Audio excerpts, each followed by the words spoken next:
Hello' কি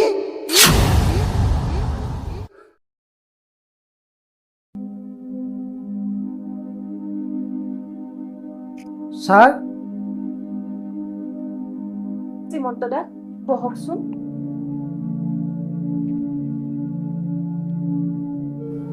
sir আপনাৰ কি হয়েছে কওকচোন। শ্ৰীমন্ত তোক মই এটা কথা কওঁ, তই এই গুৰুজনৰ কথা এটা ৰাখিবিনে? স্যাৰ মই আপনাৰ কাৰণে জীৱনো দিব পাৰোঁ, কওকচোন কি ক'ব ওলাইছে। শ্ৰীমন্ত মোৰ হাতত আৰু বেছি সময় নাই, গতিকে মোৰ এই ছোৱালীজনী তোৰ হাতত গতালোঁ। তই মোৰ এই ছোৱালীজনী নিজৰ কোনোবা এজন বুলি ভালকৈ ৰাখ যেন। তোক মই হাতজোৰি কৰি কৈছোঁ শ্ৰীমন্ত।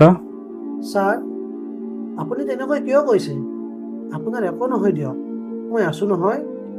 শ্ৰীমন্ত তই মোৰ এই ছোৱালীজনীক ভালকৈ ৰাখিম বুলি কথা দি, তই মোক কথা দি শ্ৰীমন্ত। হ'ব দিয়ক ছাৰ, মই আপোনাক কথা দিলোঁ। আজিৰ পৰা আপোনাৰ ছোৱালী ৰূপালীক মই নিজৰ বুলি ভাবিম আৰু মৰম আদৰেৰে ৰাখিম। আপুনি একো চিন্তা নকৰিব sir. Sir sir sir sir sir sir Srimanta দা দেউতাৰ কি হ'ল? দেউতাক মই মাত দিয়া নাই। ৰূপালী ছাৰ আৰু এই পৃথিৱীত নাই। কি দেউতা দেউতা কথা কোৱা দেউতা দেউতা দেউতা কথা কোৱা দেউতা দেউতা দেউতা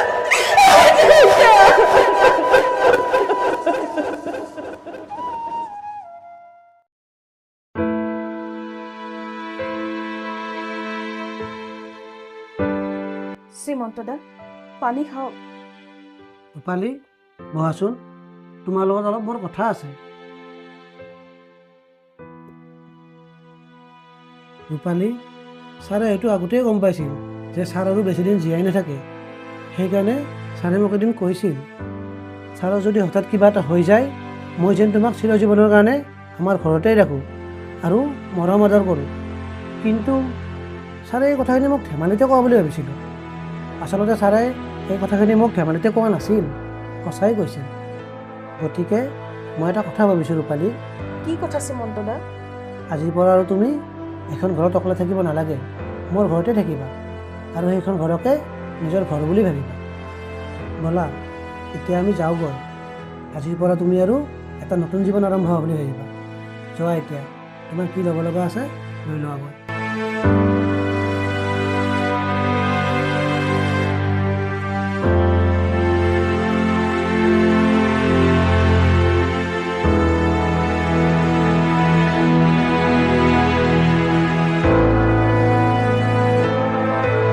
ৰূপালী ব'লা এতিয়া।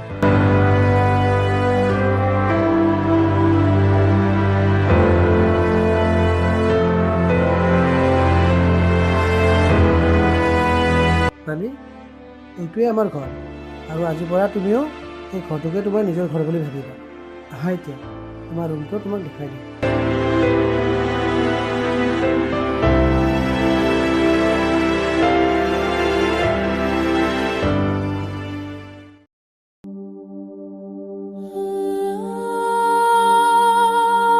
এই ল'ৰাজনো মানে ফোনটো ৰিচিভ কৰিবলৈ সময় নাই তাৰ। শ্ৰীমন্ত দা চাহ খাওক। চাহ চাহ আৰু তুমি কিয় বনাব লাগে? মই নিজে বনাই খাব পাৰিলোঁ হয় নহয়। আপুনিয়ে দেখোন কৈছিল এইখন ঘৰ মোৰ নিজৰ ঘৰ বুলি ভাবিবলৈ। সেইকাৰণে নিজৰ ঘৰ বুলি ভাবিয়েই আপোনাৰ কাৰণে চাহ বনাই আনিলোঁ। বেয়া পালে নেকি? নাই, কিয় বেয়া পাম? শ্ৰীমন্ত দা কাকনো ফোন কৰি আছে? আগতে চাহখিনি খাওকচোন। ভাইটিক ফোন কৰি আছোঁ ৰ'বা। অঁ, মই দেখোন তোমাক ভাইটিৰ বিষয়ে কোৱাই নাই। ভাইটি ভাইটি মানে কাৰ কথা কৈছে শ্ৰীমন্ত দা? ভাইটি মানে ৰূপালী নাম লওঁতে ভাইটি আহিয়ে পাইছে ৰ'বা। ভাইটি এফালে আছোন। ৰূপালী মই যে ভাইটি বুলি কৈছিলোঁ তাৰ কথাই কৈছোঁ। ই মোৰ ভাইটি ৰূপম। নমস্কাৰ। আৰু ভাইটি এয়া হ'ল মোৰ গুৰু প্ৰশান্ত ছাৰৰ একমাত্ৰ ছোৱালী ৰূপালী। ভাইটি মানুহক চিনাকি কৰাই দিলে নমস্কাৰ যে দিব লাগে, তুমি পাহৰি গ'লা নেকি? নমস্কাৰ। ভাইটি ৰূপালী নিজৰ বুলিবলৈ কেৱল দেউতাকেই আছিল, কিন্তু কিছুদিন আগত তাইৰ দেউতাক ঢুকাল আৰু তাই একেবাৰে অকলশৰীয়া হৈ গ'ল। সেইকাৰণে মই তাইক আমাৰ ঘৰলৈকে লৈ আহিছোঁ। আজিৰ পৰা ৰূপালী আমাৰ ঘৰতে থাকিব। কি আমাৰ ঘৰত থাকিব? দাদা, তুমি যে জাকে তাকে আনি আমাৰ ঘৰত সোমাই দিয়াহি, তোমাৰ কিন্তু এইটো স্বভাৱ মই বৰ বেয়া পাওঁ। ভাইটি তাই মোৰ গুৰু প্ৰশান্ত ছাৰৰ ছোৱালী, গতিকে তাইৰ বিষয়ে তুমি তেনেকৈ নক'বা, বুজিলা? ঠিক আছে, তোমাৰ যি ইচ্ছা তুমি তাকেই কৰি থাকা। মোৰ বহুত ভাগৰ লাগিছে, মই ৰুমলৈ যাওঁ।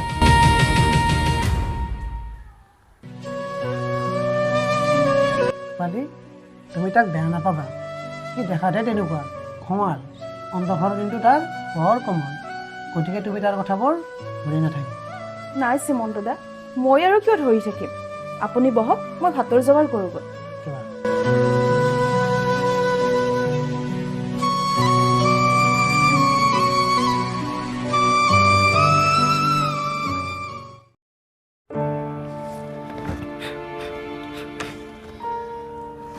দাদা, মই এবাৰ ওলাই যাওঁ ৰ'বা, কাম অলপ আছে। আহোঁতে হয়তো অলপ দেৰিও হ'ব পাৰে। ঠিক আছে যোৱা, পাৰিলে অলপ সোনকালে আহিবা। চেষ্টা কৰিম দাদা।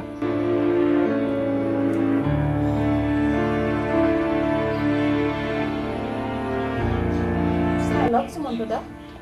অঁ চাহ আনিছা? দিয়া। ৰূপালী বহাচোন। কি শ্ৰীমন্ত দা? ভাইটিও ওলাই গ'ল, আমি দুয়োজনেনো ঘৰত থাকি কি কৰিম? ব'লা নহ'লে এবাৰ বজাৰৰ ফালে ওলাই যাওঁ। ওলাই গ'লে তোমাৰ মনটোও ভাল লাগিব, নে কি কোৱা? আপুনি যি ভাল দেখে শ্ৰীমন্ত দা। ঠিক আছে, তুমি কাপোৰযোৰ সৰাই লোৱা গ'ল, মই চাহখিনি খাই মই ড্ৰেছ কৰোঁ গ'ল। যোৱা। হ'ব দিয়ক।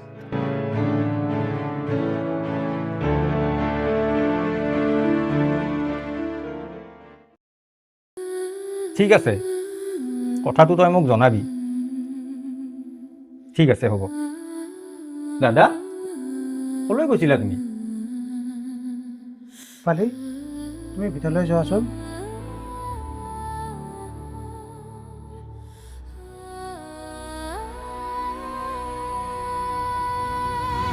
কি হ'ল দাদা?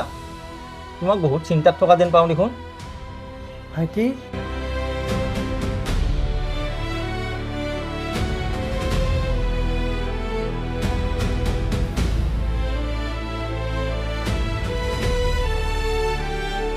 গতিকে মই এটা কথা ভাবিছোঁ ভাইটি, মানে সিদ্ধান্ত লৈছোঁ। কি সিদ্ধান্ত দাদা? তুমি ৰূপালীক বিয়া কৰাব লাগিব ভাইটি, নহ'লে আজি যেনেকৈ মানুহবোৰে তাইৰ লগতে আমাৰো বদনাম গাই আছে, ঠিক তেনেকৈ গোটেই জীৱনে আমি বদনামৰ ভাগি হৈ থাকিব লাগিব ভাইটি।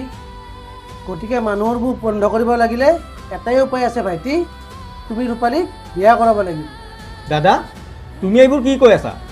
মই এতিয়া বিয়াৰ কথা ভবা নাই, আৰু যাৰ কাৰণে মানুহবোৰে আমাৰ বদনাম গাই আছে তাইকে এইখন ঘৰৰ পৰা উলিয়াই নিদিয়া কিয়? ভাইটি শুনা, মই সিদ্ধান্ত লৈ পেলাইছোঁ, তুমি ৰূপালীক বিয়া কৰাবই লাগিব, এইটো মোৰ আদেশ, বুজিলা?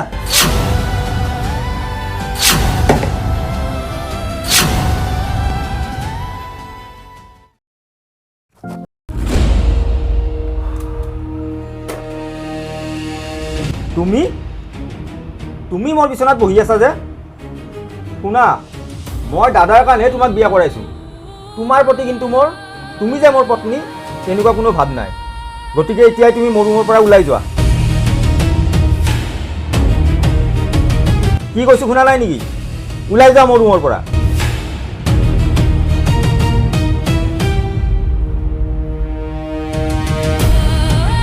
ঠিক আছে, হ'ব দে। বোৱাৰী তুমি ৰুমৰ পৰা ওলাই আহিলা যে? বুজিছোঁ তুমি ৰুমৰ পৰা কিয় ওলাই আহিছা। ভাইটি ভাইটি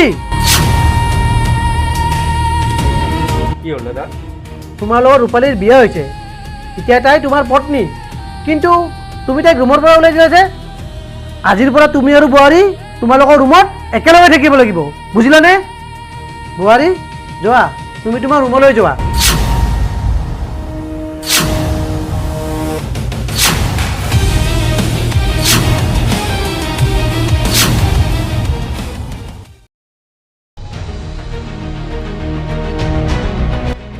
শুনা, মই দাদাৰ কথা মতে তোমাক মোৰ ৰুমত থাকিবলৈ দিছোঁ, কিন্তু এটা কথা মনত ৰাখিবা, মোৰ ৰুমৰ যেন একো বস্তুতেই তুমি হাত নিদিয়া, নহ'লে কিন্তু কথা বেয়া হৈ যাব। চাওঁ উঠা এতিয়া মোৰ বিচনাৰ পৰা, মোৰ বহুত টোপনি ধৰিছে, মই শুওঁ।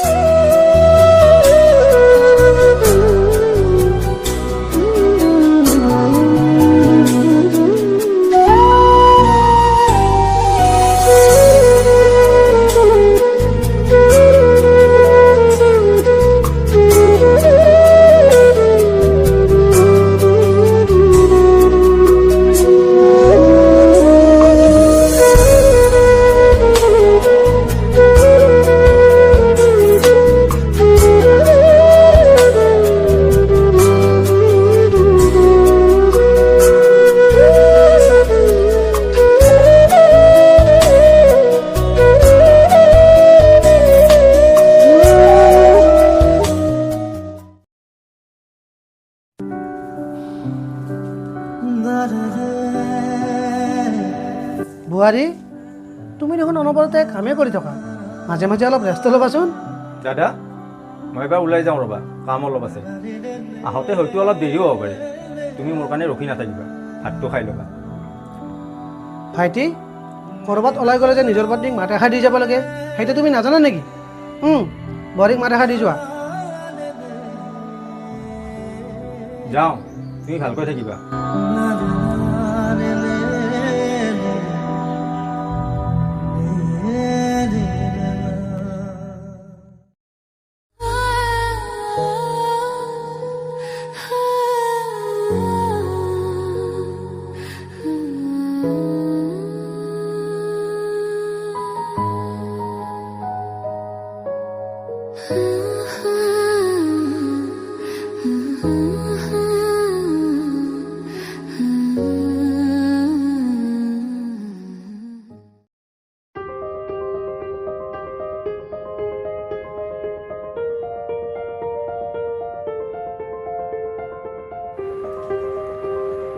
অঁ, আপুনি আহি পালে? ৰ'বক, মই আপোনাৰ কাৰণে পানী লৈ আনিম। শুনা, মোৰ ৰুমটো কোনে চাফ কৰিলে? অঁ, ৰুমটো ময়ে চাফ কৰি থৈছোঁ। ৰ'ব, আপোনাৰ কাপোৰবোৰ য'তে ত'তে পৰি আছিল দেখোন, সেইকাৰণে মই কাপোৰবোৰ য'ত থ'ব লাগে তাতে থৈছোঁ। কিয় থৈছা তুমি? ক'ত অধিকাৰ পালা তুমি মোৰ কাপোৰবোৰ চোৱাৰ কাৰণে? শুনা, মই কাপোৰবোৰ এনেকৈ থাকিলেই ভাল পাওঁ, ইয়াত এটা ইয়াত এটা, বুজিলা? গতিকে তোমাক মই আজি লাষ্টবাৰৰ কাৰণে কৈছোঁ, আজিৰ পিছত যাতে মোৰ ৰুমৰ একো বস্তুতেই তুমি হাত নিদিয়া, মোৰ পত্নী হ'বলৈ তুমি চেষ্টা নকৰিবা, বুজিলা? যোৱা এতিয়া, মোৰ ৰুমৰ পৰা আঁতৰ হোৱা।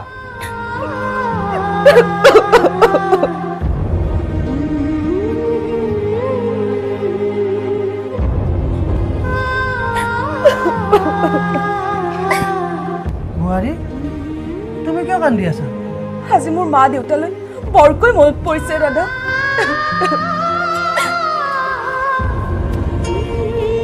বুজিছোঁ, তোমাক ভাইটিয়ে নিশ্চয় কিবা কৈছে। ভাইটি, ভাইটি, বোৱাৰীক তুমি কিবা ক'লা নেকি? অঁ দাদা, তাইক মই আগতেও বহুবাৰ কৈছোঁ যে মোৰ ৰুমৰ একো বস্তুতে যেন তাই হাত নিদিয়ে, কিন্তু আজি কি ক'লা তুমি? তোমাৰ ৰুমৰ একো বস্তুতে তাই হাত নিদিব? কিয় নিদিব? কিয় নিদিব? এইটো কেৱল তোমাৰ ৰুম নহয়, তোমালোক দুজনৰে ৰুম, গতিকে তাই তোমাৰ সকলো বস্তুতে হাত দিয়াৰ অধিকাৰ আছে, বুজিলা?